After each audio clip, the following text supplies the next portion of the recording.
Hola de nuevo, los saludo en este segundo momento. Yo soy María Cristina Ortega García, estudiante de la Universidad Abierta y a Distancia de México y estudiante de Nutrición Aplicada. Esta es la materia de Fisiopatología Aplicada 2 y en este momento vamos a hablar de las nefropatías crónicas. Las nefropatías crónicas son un conjunto de enfermedades. Cada una tiene un diferente proceso fisiopatológico, pero todas ellas presentan anomalías en la función renal y hay un deterioro progresivo en la tasa de filtrado glomerular. ¿Cómo se clasifican? Se clasifican de acuerdo a la escala Kadocki. Es una clasificación de las nefropatías en 5 diferentes fases o estadios de acuerdo con la filtración glomerular que aún puede tener el riñón. Es elaborada por la National Kidney Foundation y las siglas Kadocki, que también se encuentran en inglés, significan Kidney Dialysis Outcomes Quality Initiative. Las etapas en las que se divide son 5, como podemos ver aquí. Son fases o estadios en los que lo que más importa es justamente la filtración glomerular. La unidad en la que le están midiendo son mililitros en minutos por cada 1.73 metros cuadrados. Entonces tenemos aquí desde la 0, que sería relativamente normal, hasta la quinta, que es la última y la más grave.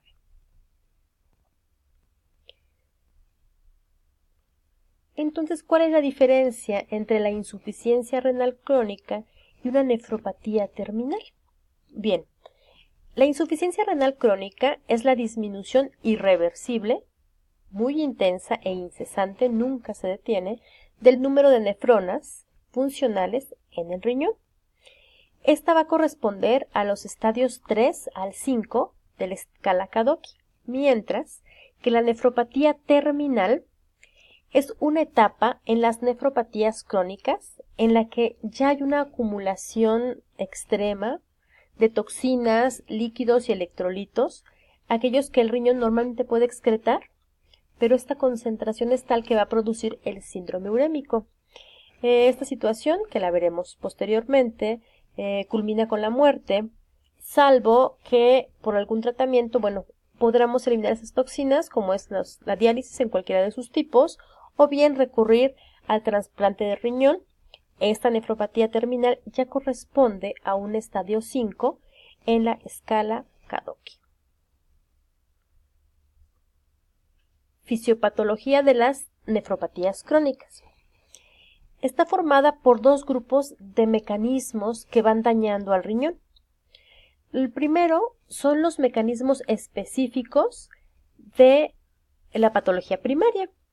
Esto está formado o compuesto por complejos inmunitarios, por mediadores de inflamación, y esto sucede en algunos tipos de glomerulonefritis o exposición a toxinas, en algunas enfermedades tubulointersticiales renales. También existen los factores progresivos, y estos incluyen la hiperfiltración e hipertrofia de las nefronas restantes. Estos factores progresivos son consecuencia de esta disminución permanente de la masa renal por las lesiones que ya hemos ido viendo, independientemente de cuál sea la causa que origina la lesión. Podemos observar en esta imagen al glomérulo normal con toda su estructura y podemos observar a un glomérulo con hiperfiltración. Cuando hay demasiada filtración se van dañando sus estructuras y aquí podemos ver cómo el endotelio está completamente dañado, llegando a formar incluso esclerosis. Y esto, ya tenemos aquí algo completamente hipertrófico. Factores de riesgo. ¿Cuáles son aquellos factores que nos pueden predisponer o arriesgar a padecer una nefropatía crónica?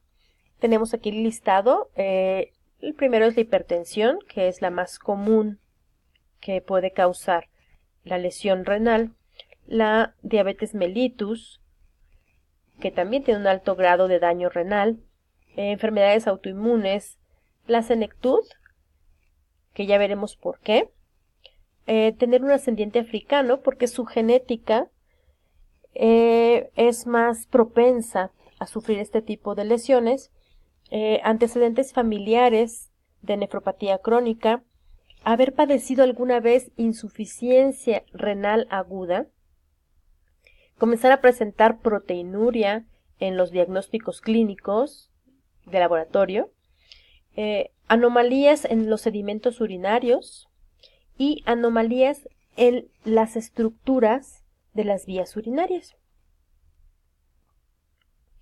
Vamos ahora a ver por qué les decía que la senectud es una causa de nefropatía. Normalmente existe una disminución del filtrado glomerular.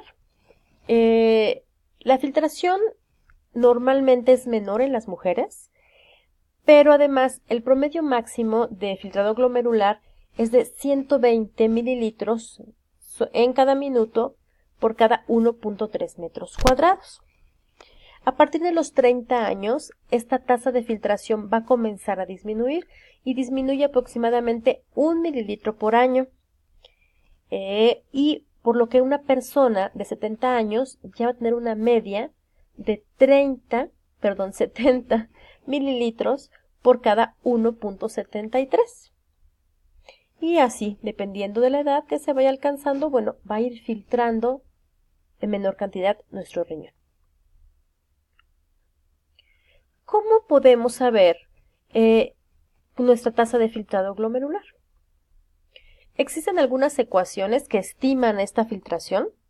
Tenemos aquí este pequeño cuadro tomado de Casper y Harrison, en la que se utiliza la concentración de la creatinina en la sangre, la edad, el sexo, en algunas ocasiones la raza, y el peso corporal. La primera ecuación, esta fue incluida en el Modification of Diet in Renal Disease Study y nos da la tasa de filtrado glomerular estimada por minutos sobre mililitro en cada 1.3 metros al cuadrado. Y esto es igual a multiplicar 1.86 por la concentración de creatinina en la sangre elevada al menos 1.154 por la edad del paciente elevada al menos 0.203. En el caso de las mujeres se multiplica por 0.742. ¿Por qué es esto? Porque ya comentamos que en las mujeres hay una menor tasa de filtrado glomerular. En caso de afroestadounidenses, debido a su genética, como ya habíamos comentado, se va a multiplicar por 1.21. La segunda ecuación es la ecuación de Cockcroft-Gault y nos dice que la depuración estimada de creatinina va a estar en unidades de mililitros sobre minutos.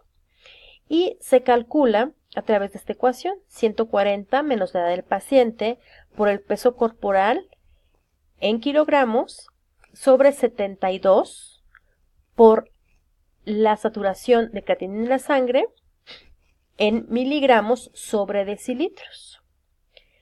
Y posteriormente se multiplica por 0.85 solamente en el caso de las mujeres. Bien, tenemos ahora cuáles son las manifestaciones clínicas de que se padece una nefropatía crónica y las manifestaciones de laboratorio. Vamos a verlas dependiendo de cada etapa. Y bueno, en las etapas 1 y 2, normalmente es asintomático clínicamente, pero se pueden presentar algunas manifestaciones de la nefropatía primaria. Es decir, si la persona padece síndrome nefrótico, podríamos comenzar a observar edema. O si la persona padece hipertensión,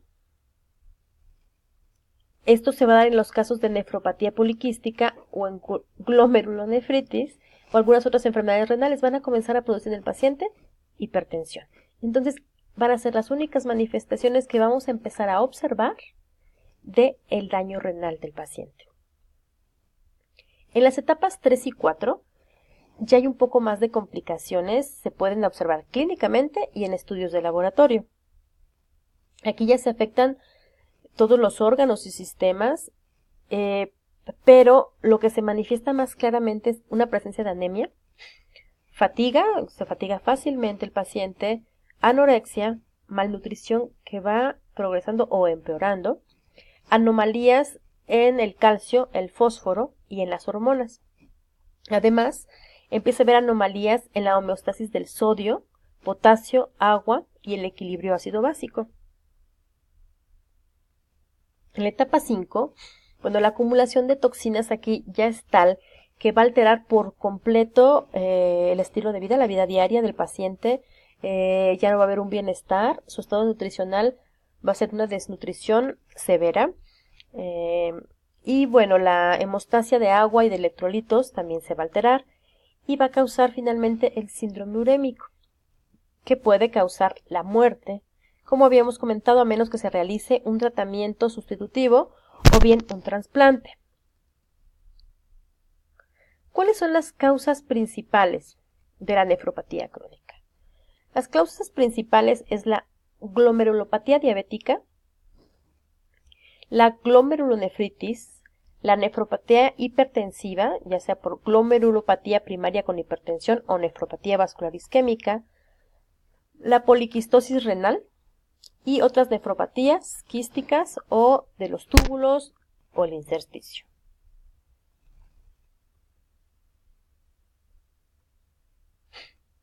¿Qué marcadores clínicos existen para evaluar cómo está funcionando nuestro riñón? Para esto utilizamos la concentración de urea en el suero y también la concentración de creatinina en el suero. Entonces, con un sencillo análisis podemos saberlo. Y llegamos ahora sí a lo que hemos estado platicando del síndrome urémico. Y este síndrome urémico, como habíamos dicho, es la complicación final de la nefropatía. Y vamos a hablar aquí de 3 aspectos fisiológicos principales.